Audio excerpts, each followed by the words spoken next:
Chapter 63 of A Short History of the World by H.G. Wells. European Aggression in Asia and the Rise of Japan. It is difficult to believe that any large number of people really accepted this headlong painting of the map of Africa in European colors as a permanent new settlement of the world's affairs, but it is the duty of the historian to record that it was so accepted. There was but a shallow historical background to the European mind in the 19th century, and no habit of penetrating criticism. The quite temporary advantages that the mechanical revolution in the West had given the Europeans over the rest of the Old World were regarded by people blankly ignorant of such events as the great Mongol conquests as evidences of a permanent and assured European leadership of mankind. They had no sense of the transferability of science and its fruits. They did not realize that Chinamen and Indians could carry on the work of research as ably as Frenchmen or Englishmen. They believed that there was some innate intellectual drive in the West and some innate indolence and conservatism in the East that assured the Europeans a world predominance forever. The consequence of this infatuation was that the various European foreign offices set themselves not merely to scramble with the British for the savage and undeveloped regions of the world's surface, but also to carve up the populous and civilized countries of Asia, as though these people also were no more than raw material for exploitation. The inwardly precarious but outwardly splendid imperialism of the British ruling class in India, and the extensive and profitable possessions of the Dutch in the East Indies, filled the rival great powers with dreams of similar glories in Persia, in the disintegrating Ottoman Empire, and in further India, China, and Japan. In 1898, Germany seized Kiao Chau in China. Britain responded by seizing Wei Hai Wei, and the next year the Russians took possession of Port Arthur. A flame of hatred for the Europeans swept through China. There were massacres of Europeans and Christian converts, and in 1900 an attack upon and siege of the European legations in Pekin. A combined force of Europeans made a punitive expedition to Pekin, rescued the legations, and stole an enormous amount of valuable property. The Russians then seized Manchuria, and in 1904 the British invaded Tibet. But now a new power appeared in the struggle of the great powers, Japan. Hitherto Japan had played but a small part in this history. Her secluded civilization has not contributed very largely to the general shaping of human destinies. She has received much, but she has given little. The Japanese proper are of the Mongolian race. Their civilization, their writing, and their literary and artistic traditions are derived from the Chinese. Their history is an interesting and romantic one. They developed a feudal system and a system of chivalry in the earlier centuries of the Christian era. Their attacks upon Korea and China are an Eastern equivalent of the English wars in France. Japan was first brought into contact with Europe in the 16th century. In 1542, some Portuguese reached it in a Chinese junk, and in 1549, a Jesuit missionary, Francis Xavier, began his teaching there. For a time Japan welcomed European intercourse, and the Christian missionaries made a great number of converts. A certain William Adams became the most trusted European adviser of the Japanese, and showed them how to build big ships.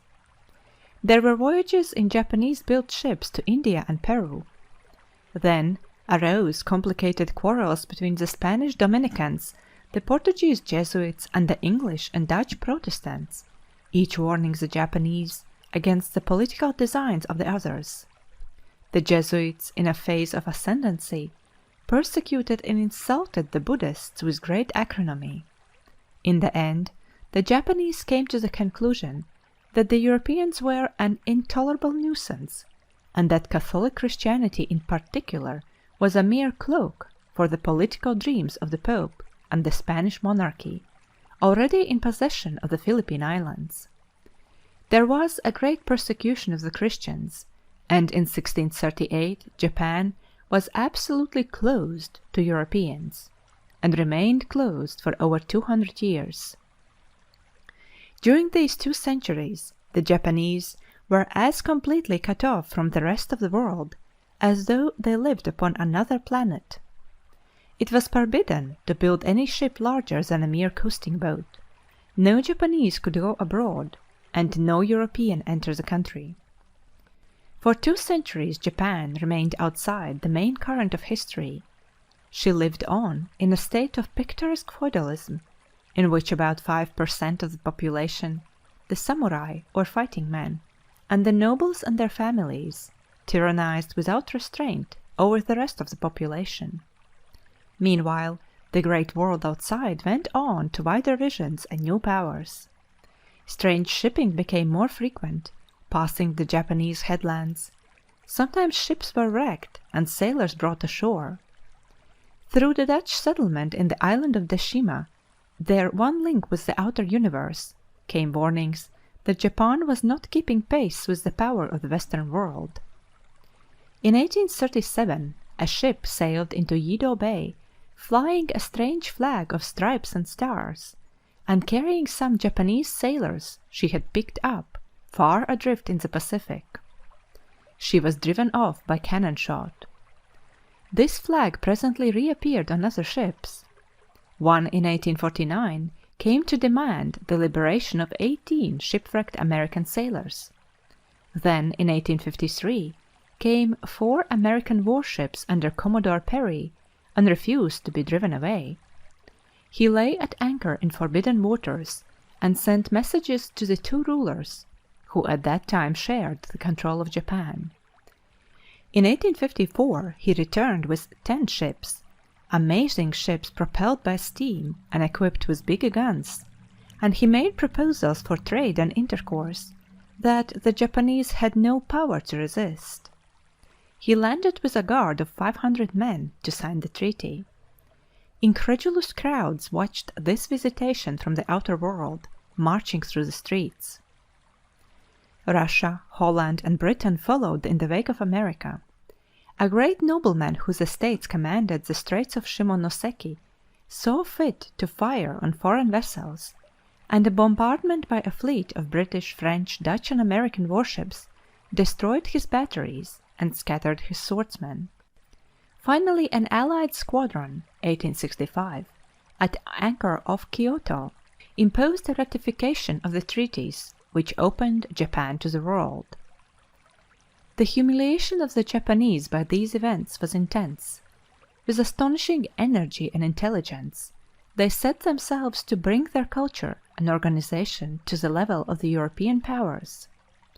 Never in all the history of mankind did a nation make such a stride as Japan then did. In 1866 she was a medieval people, a fantastic caricature of the extremist, romantic feudalism. In 1899 hers was a completely westernized people, on a level with the most advanced European powers. She completely dispelled the persuasion that Asia was in some irrecoverable way hopelessly behind Europe. She made all European progress seem sluggish by comparison. We cannot tell here in any detail of Japan's war with China in 1894-95. It demonstrated the extent of her westernization. She had an efficient, westernized army and a small but sound fleet, but the significance of her renaissance, though it was appreciated by Britain and the United States, who were already treating her as if she were a European state, was not understood by the other great powers engaged in the pursuit of new Indias in Asia. Russia was pushing down through Manchuria to Korea. France was already established far to the south in Tonkin and Annam. Germany was prowling hungrily on the lookout for some settlement. The 3 powers combined to prevent Japan reaping any fruits from the Chinese War. She was exhausted by the struggle, and they threatened her with war. Japan submitted for a time and gathered her forces. Within 10 years she was ready for a struggle with Russia, which marks an epoch in the history of Asia, the close of the period of European arrogance. The Russian people were, of course, innocent and ignorant of this trouble that was being made for them halfway round the world, and the wiser Russian statesmen were against these foolish thrusts. But a gang of financial adventurers, including the Grand Dukes, his cousins, surrounded the Tsar. They had gambled deeply in the prospective looting of Manchuria and China, and they would suffer no withdrawal. So there began a transportation of great armies of Japanese soldiers across the sea to Port Arthur and Korea, and the sending of endless trainloads of Russian peasants along the Siberian Railway to die in those distant battlefields. The Russians, badly led and dishonestly provided, were beaten on sea and land alike. The Russian Baltic fleet sailed round Africa to be utterly destroyed in the Straits of Tsushima.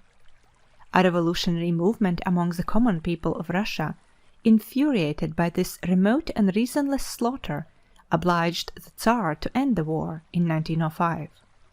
He returned the southern half of Sakhalin, which had been seized by Russia in 1875, evacuated Manchuria, resigned Korea to Japan. The European invasion of Asia was coming to an end, and the retraction of Europe's tentacles was beginning. End of chapter 63.